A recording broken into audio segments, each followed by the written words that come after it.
NEET 2026 में electrostatics से 4 questions पूछे गए थे। हम लोग आज उसी 4 क्वेश्चंस को डिस्कस करेंगे। तो पहला क्वेश्चन है कैपेसिटर से, और क्वेश्चन यहाँ पर ये है कि ये जो आपको सर्किट डायग्राम दिखाया गया है, इसमें 3 आइडेंटिकल कैपेसिटर्स हैं, पी, क्यू और एस, और इसको इस तरह से एक बैटरी के साथ, जिसका ईएमएफ भी है, कनेक्ट कर दिया गया है। आपको बताना ये है कि पी पर जो कैपेसिटर है, उसके पास जो एनर्जी स्टोर्ड है, यूपी, डिवाइडेड बाय टोटल तीनों कैपेसिटर पर जो एनर्जी स्टोर्ड है उतना क्या होगा, यानी ये दोनों का रेशियो बताना है। तो इसको बनाने के लिए सबसे पहले देखिए क्या करते हैं कि यहाँ पर एस जो है उसके अक्रॉस में वोल्टेज कितना है, ये भी है, और पी के अक्रॉस में वोल्टेज कितना है, कुछ है, और क्यू के अक्रॉस में कुछ है, और दोनों पी और क्यू के अक्रॉस में जो वोल्टेज है उसका सम भी है। और चूंकि यहाँ पर तीनों कैपेसिटर आइडेंटिकल है, इसका मतलब पी के अक्रॉस में वोल्टेज ड्रॉप जो है उतना ही होगा जितना क्यू के अक्रॉस होगा। तो टोटल भी है, तो यहाँ पर जो वोल्टेज ड्रॉप होगा वो v/2 होगा, और क्यू के अक्रॉस में जो वोल्टेज ड्रॉप होगा वो भी v/2 होगा। अब हमें वोल्टेज ड्रॉप पी, क्यू और एस तीनों के अक्रॉस कितना है वो पता चल गया है। तो हम जो इलेक्ट्रोस्टैटिक एनर्जी है जो स्टोर्ड होता है कैपेसिटर पर, जिसका फॉर्मूला हम लिखते हैं हाफ CV², वहां पर भी सी तो कैपेसिटेंस है, और भी इस कैपेसिटेंस के अक्रॉस में जो वोल्टेज है उसका स्क्वायर लिखते हैं, और वो हमें पता चल चुका है। पी क्यू के केस में v/2 है और एस के केस में v है। तो हम यूपी निकाल सकते हैं। यूपी हो गया हाफ, इसका कैपेसिटेंस सी, और इसका अक्रॉस जो वोल्टेज है v/2। तो ये कितना आ गया, ये आ गया CV²/8। क्यू पर जो एनर्जी स्टोर्ड है वो कितना है, एग्जैक्टली सेम, वो भी हो गया CV²/8। और एस के अक्रॉस में जो वोल्टेज है, एस के ऊपर में जो वोल्टेज, एस के अक्रॉस वोल्टेज जो भी है, तो इसमें जो एनर्जी इलेक्ट्रोस्टैटिक एनर्जी है वो हो जाएगा इसका हाफ CV², हाफ सी, और भी यहाँ पर तो भी है v²। तो इस तरह से हमें यूपी पता हो गया, यूक्यू पता हो गया, यूएस पता हो गया। यू टोटल क्या बोला, तीनों का सम है। यू टोटल का मतलब तीनों का सम है, यूपी प्लस यूक्यू और यूएस, तीनों का सम कीजिए। ए है CV²/8, ए भी है CV²/8, और ए CV²/4, तीनों का सम करना है। CV²/8 plus CV²/8 plus CV²/2, इसको ऊपर नीचे 4 से मल्टीप्लाई कर देते हैं, नीचे सबका 8 हो गया, तो 41516, 6/8 CV², आने के 3/4 CV², ये टोटल हो गया। ये टोटल हमें पता हो गया है, और यूपी हमें यहाँ पता है। ये दोनों का रेशियो हमें बताना है, तो रेशियो हम बता देते हैं। यहाँ पर क्या आ जाएगा, UP divided by UP. UP है CV²/8, और ये है 3/4 CV²। CV² खत्म हो गया, 1/8 टाइम्स 4/3, तो कितना आ गया, 1/6। 1/6 यानी ऑप्शन नंबर 4 ये आपका करेक्ट आंसर है।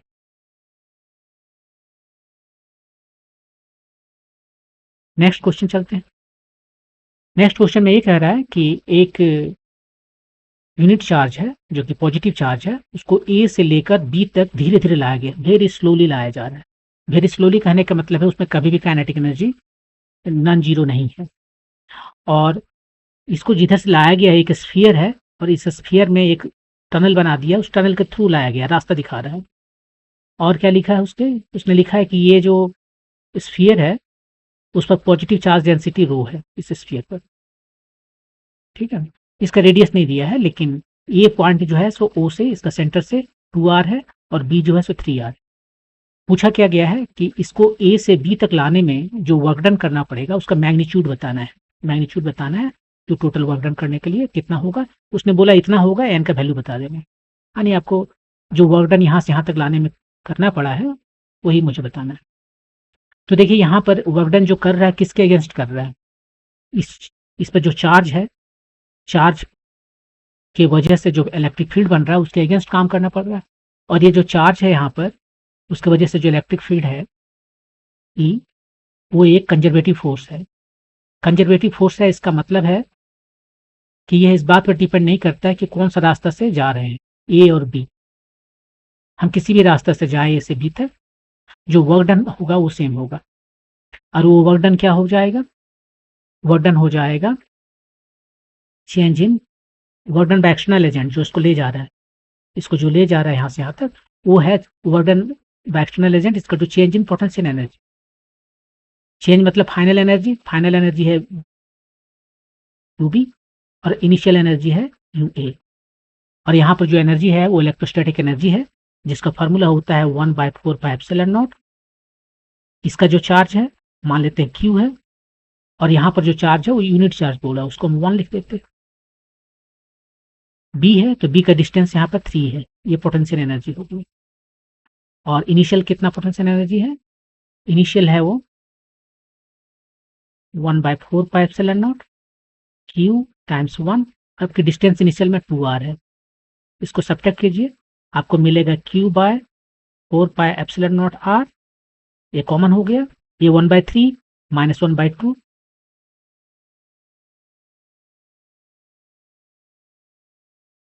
कितना आया, ये आ गया -q/24πε0r, कितना हो गया,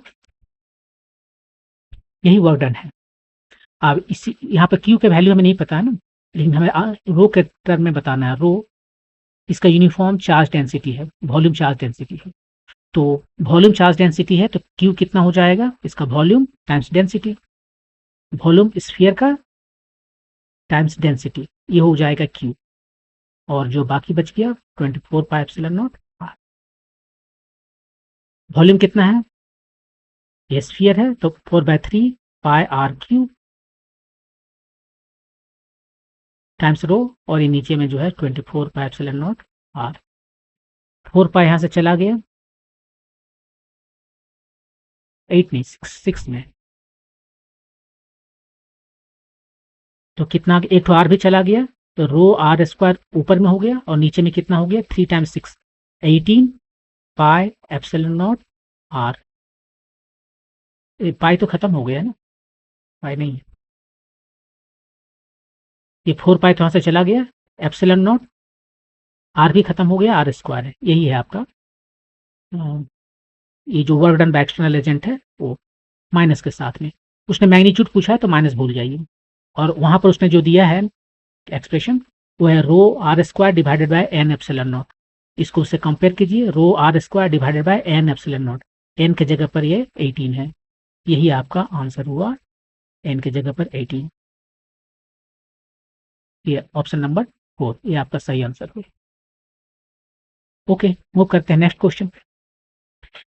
नेक्स्ट क्वेश्चन में ये है कि ये देखिए क्यू जो चार्ज है, पहले देखिए मेटल का एक स्फीयर है, उसमें केविटी है, यहाँ पर जो है सो होल बना दिया है, मटेरियल हटा दिया है, केविटी है, और इस पॉइंट पर जो है कोई चार्ज क्यू रखती है। और उसके बाद में पूछ रहा है, 3 पॉइंट बता रहा है कि एक पॉइंट ए केविटी के अंदर है, दूसरा पॉइंट बी यहाँ पर है और सी यहाँ पर है। बी और सी ऐसा है कि वो ये जो मेटल स्फीयर है उसके सेंटर से सेम डिस्टेंस पर है, O C is equal to O B, ये दिया हुआ है।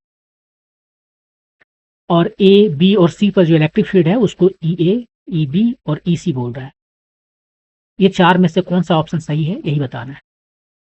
तो एक एक करके देखते हैं। पहले इलेक्ट्रिक फील्ड ए पर कितना होगा, यहाँ पर एक चार्ज है, कैविटी के अंदर में है, और यहाँ पर एक पॉइंट है, इस पॉइंट पर इस चार्ज की वजह से क्या इलेक्ट्रिक फील्ड होगा, 0 होगा या नहीं होगा, केवल इतना ही बताना है। तो 0 क्यों होगा, यहाँ पर चार्ज है, इस पर तो इलेक्ट्रिक फील्ड लगेगा, ये 0 नहीं होगा। और यदि वैसे नहीं आ रहा है आपको समझ में, ये हम कैविटी बनाए हैं, यहाँ पर जो है क्यू चार्ज है, ये पॉइंट हमारा ए है, और यहाँ पर जो है आप गॉस लॉ लगा के देख लीजिए, गॉस लॉ लगाएं,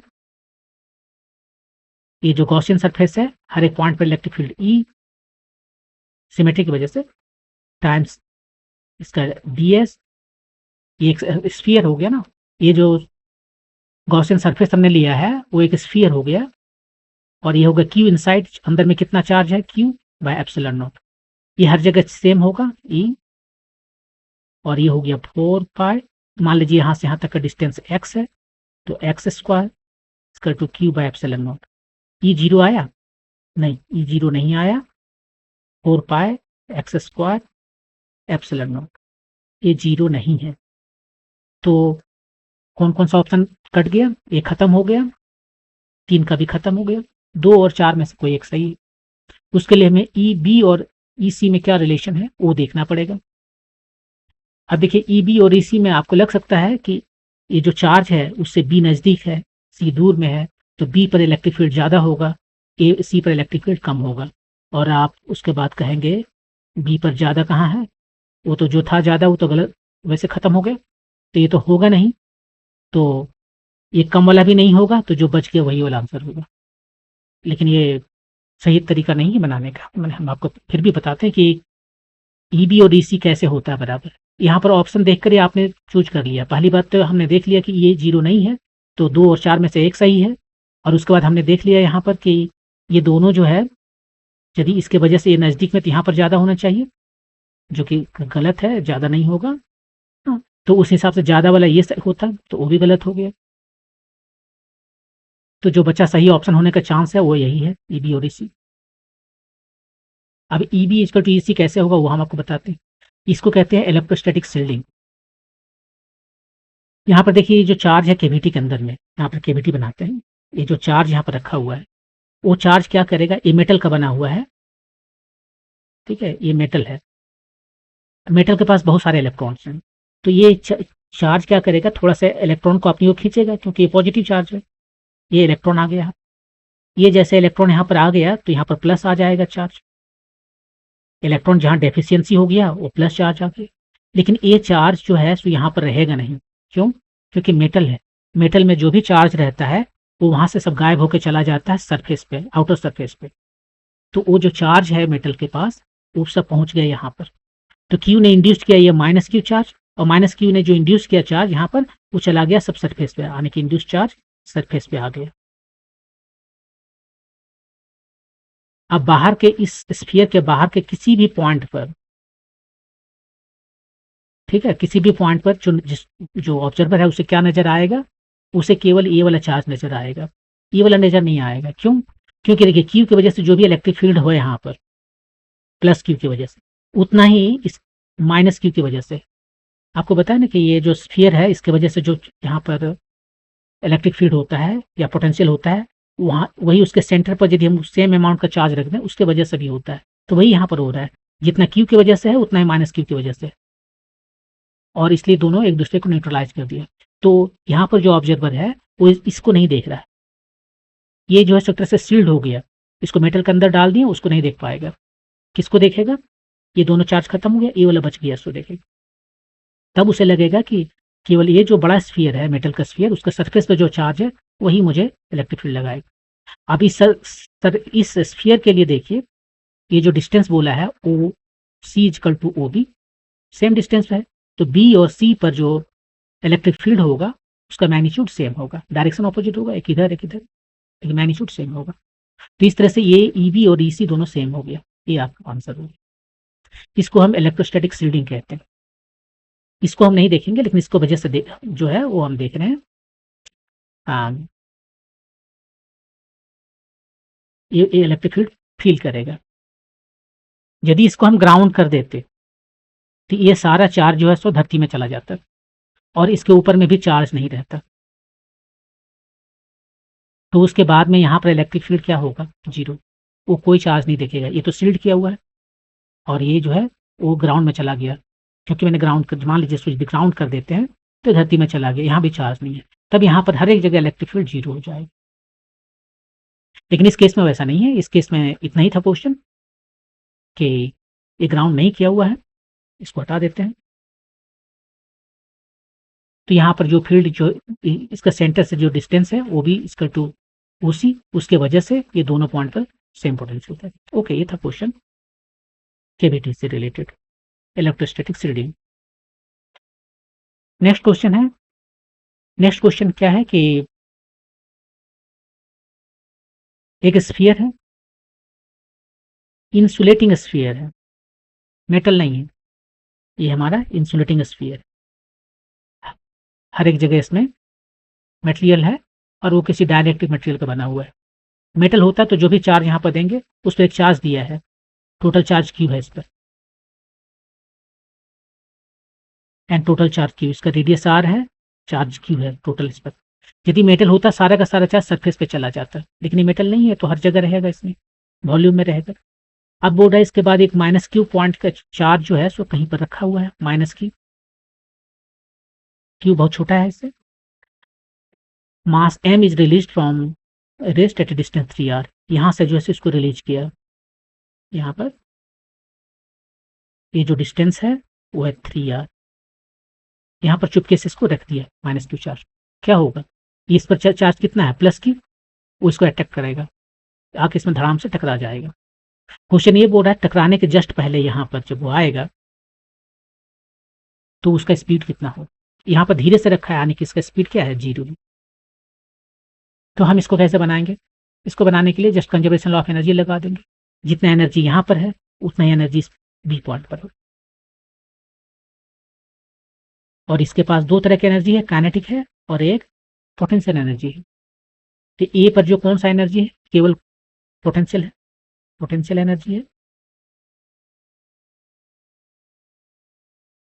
और काइनेटिक है। बी पर भी पोटेंशियल और काइनेटिक है, ये दोनों यहाँ पर है बी पर, लेकिन ए पर जो है सो ए तो 0 है, 0 से रखा हुआ था, केवल ए है। कितना है होता है पोटेंशियल एनर्जी, ये होता है 1/4 पाई एप्सिलॉन नॉट, चार्ज का प्रोडक्ट, इसका चार्ज है क्यू, इसका चार्ज है minus Q, distance over distance, distance से 3r 0। और इधर यहाँ पर पहुंचने के बाद में सेम पोटेंशियल एनर्जी का फार्मूला है, सेम है लेकिन एनर्जी सेम नहीं है, एक डिस्टेंस r है और पोटेंशियल एनर्जी हाफ mv², यही हाफ mv² आपको बताना है।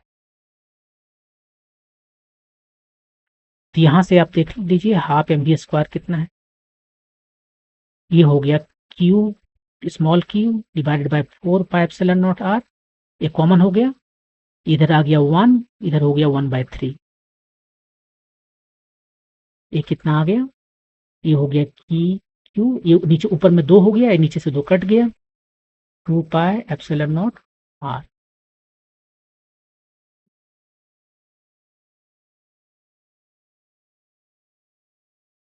और साथ में 1/3, ये 2/3 था और ये है 4/3, और इधर है हाफ mv²। यहाँ से भी कितना आ जाएगा, m नीचे जाएगा, 2 ऊपर जाएगा, तो ऊपर में हो गया q, नीचे में ये 2 और 2, ये 4 खत्म हो गया, नीचे में 2 भी आ गया, और ये 3 है, 3 pi epsilon not r m, यही आपका आंसर है। प्रोडक्ट ऑफ दोनों q by 3 pi epsilon not r m, product of दोनों q, ये ऑप्शन नंबर 3, ये इस तरह से आपका आंसर हो गया। तो इसमें सिंपली कुछ करना नहीं है, यहाँ पर ए पॉइंट पर और बी पॉइंट पर टोटल एनर्जी देखना है, काइनेटिक यहाँ 0 है, यहाँ पर काइनेटिक एनर्जी क्या है वही तो पूछ रहा है, एक्चुअली वेलोसिटी पूछ रहा है। यहाँ पर potential energy just product of charges divided by ये 4 पाई एप्सिलॉन नॉट कांस्टेंट तो है ही, साथ में डिस्टेंस, यहाँ पर 3r डिस्टेंस है, यहाँ पर जो डिस्टेंस है वो r है। सिंप्लीफाई कीजिए, भी एक वैल्यू मिल जाएगी। इसमें इतना ही, फिर नेक्स्ट वीडियो में जो है सो किसी दूसरे टॉपिक पर जो क्वेश्चन 2026 में पूछा गया है उसको डिस्कस करेंगे। Thank you.